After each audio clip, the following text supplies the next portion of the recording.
What's going on YouTube? It's your boy Dollar Mike back at again with another video. And today's video is actually going to be pretty chill, pretty laid back. I'm going to talk about a couple of things regarding Acorns and also a couple of things regarding my channel as a whole, investing, all that will be talked about in this video. It is a nice little major thing about Acorns that I'm doing with Acorns that I've never planned to do, at least not at this point in my life or at this span of how long I've actually had the Acorns app.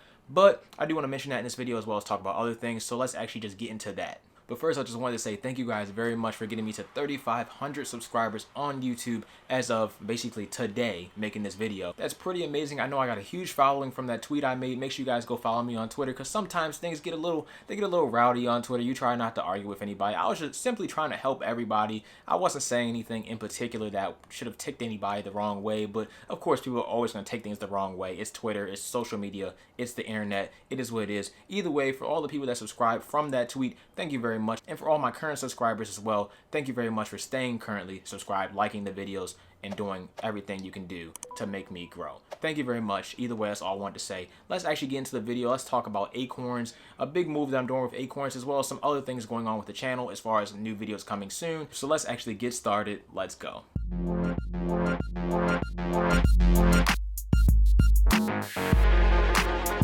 So as I mentioned before, Acorns. Acorns is actually my first investment app. That's actually my first dip, I guess you could say, into investing. I started using the Acorns app back maybe 4 or 5 years ago, maybe. And since then, I've made a decent amount of money from Acorns, and I have no complaints about Acorns. I highly recommend that anybody just getting into investing use Acorns. And if you want to do that, make sure you check my link out for Acorns down below. You'll get yourself a free $5 just for signing up, just to start your account, just to get you going. I also have a couple of Acorns videos on the channel right now, so make sure you check those Acorns videos out. The link will be right up there. Nothing special about that. Acorns doesn't do too many huge changes with the app and everything like that, so it's not too much to really report on. But in this case, we got a little bit to talk about. So this is something I never actually planned on doing with Acorns, at least not anytime soon. And I personally believe that it is the right move for me at this time. It might be the right move for you, or it may be the wrong move for you. So make sure you listen up, stay tuned, but it is right here. Basically, I took a couple of $1,000s out of my Acorns account that I actually did not plan to do for some time. The main reason I did this is because of my ROI, the return on investment. If you guys don't know what ROI stands for, there you go. It stands for your return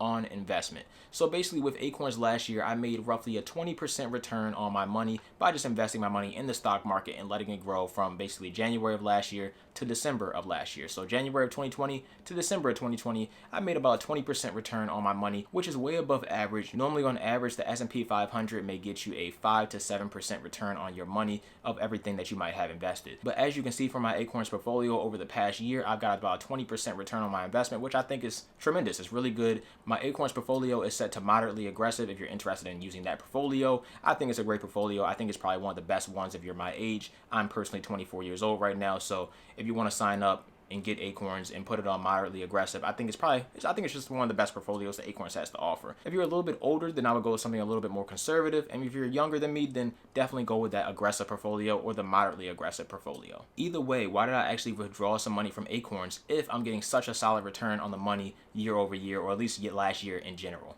The main reason for that is that I'm actually investing in Robinhood as well as Webull. In particular, Robinhood last year, I made about a 65% return on my money. It could have actually been even higher than that, but I made a couple of bad trades. It is what it is. You live and you learn. But this year, my goal is actually to do the exact same thing or possibly better. So if I can get a crazy return like 65%, which is not normal at all, so don't go around expecting 65% return on your money is normal in the stock market, because it's not. Now, I'm a pretty active trader, and I honestly feel pretty confident trading now that I feel as though I can take my money out of Acorns, put it into Robinhood, and make more than that 20% return on my money that I would make in Robinhood versus leaving it in Acorns. On top of that, 2020 was definitely an anomaly type of year. That's not going to happen every single year. And honestly, for 2021, I personally don't think Acorns will give me a 20% return on my money. Maybe they do. Maybe they give me even more than that. Maybe they give me a little bit less than that. But I personally don't think it's going to be 20%. So I'm going to go ahead and take some money out and put it into Robinhood, where I can actively trade with that money and buy whatever I personally want to buy to make me my 20% or more going forward for the year of 2021.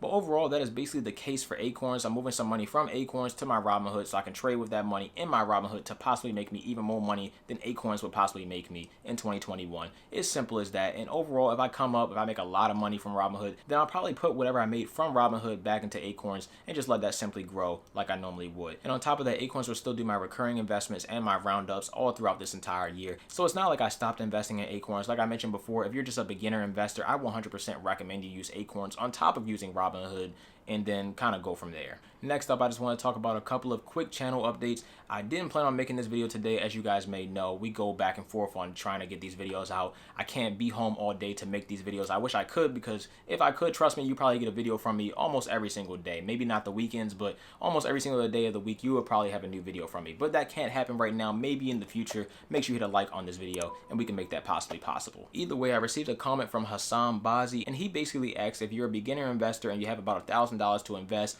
what should you actually invest in? And I just want to make it known that I'm going to make a full-blown video about that maybe later this week, possibly next week. But generally speaking, I would try to invest into some ETFs. I would also invest in companies that you actually like. So if you wear a lot of Nikes, or companies that you actually use. So if you have a lot of Apple products, I'll put some money in Apple. If you love Tesla and you love what they're doing for the future, the solar industry, the car industry, the autonomous driving industry, if you like they're doing all that kind of stuff, then I'll probably drop in some Tesla. What I'm basically saying is invest in companies that you actually know, invest in companies that you actually understand, that you plan on doing the research for, because I can't tell you exactly what to invest in. I can show you what I'm invested in, and you can use that as a suggestion, or you can take me word for word. But like I said, you should always do your own research. You should not invest in something just because somebody else is invested in something. That's personally up to you. You have to learn that on your own. Either way, I'll drop a video about that. It'll be coming soon, so just stay on the lookout for that. A little bit of a piggyback off of what I just said, I actually received another comment not too long ago, I think about a day ago, from my recent video, and that comment is actually from Chris Topher. He was basically informing me about this ETF that's invested in Amazon and Tesla, Apple, and a couple of other big name companies, and they pay a solid dividend. They pay actually an 11% dividend. So that means every $100 you invest, you basically get $11 every single year. But either way, I just want to say thank you for that comment, Chris. That was definitely a great stock, and I definitely just bought like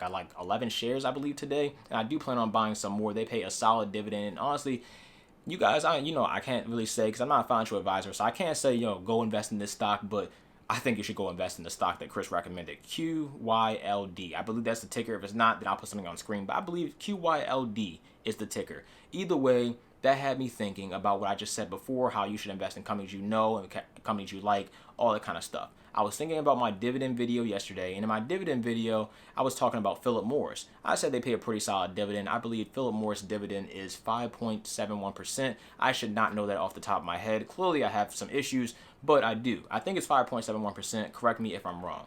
Either way, Philip Morris, I don't really believe in Philip Morris. Like, I like Philip Morris as far as their dividend goes, but I don't buy their products. I don't smoke cigarettes. I don't use a Juul pen, or whatever you call it, whatever the thing is. I don't use it. So it doesn't really make much sense for me really to be invested in a company that I don't really like or I don't really believe. And it's honestly plenty of different options out there for you to make the same amount of money or even more money investing in something else. And QYLD is a perfect example of just that. So I actually sold all my shares of Philip Morris today. I only had about 3.5 shares. I sold all those shares, and all the money I received from Philip Morris has been moved over to QYLD, and it'll continue to make me the money as well as the dividends that I plan on making. And I actually get paid more through them. So it works out. It's a win-win for me. I'm investing in companies I actually like, and I'm getting the companies that I don't like out of my portfolio, because there's no reason for them to be there anyway.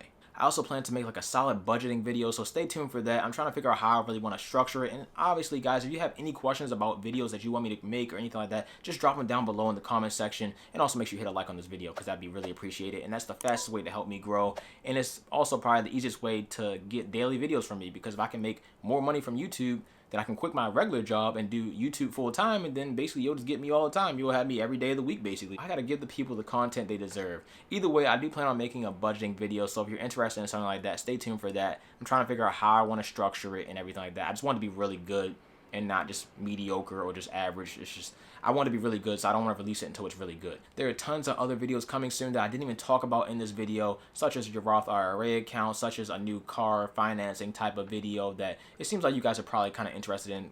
considering my last car finance video did pretty well. So pretty okay. Either way, there's tons of videos I didn't talk about that I do plan on making as well. So just stay tuned to the channel. Make sure you hit that subscribe button. Make sure you hit that like button. Make sure you get yourself 4 free stocks with Webull, 2 when you sign up, and then another 2 when you deposit your first $200. Also, make sure you get yourself 5 free dollars when you sign up for Acorns. All these links are down below. And on top of that, make sure you get yourself a free stock with Robinhood. Link down below as well. I'm telling you guys, 2021, I don't know where we're going to go as far as this channel. I mean, it's not going anywhere. I'm going to keep uploading plenty of content. But as far as like the growth, we'll see what happens. Either way, thank you for watching. I'm out. That's a quick update. Dollar Mike.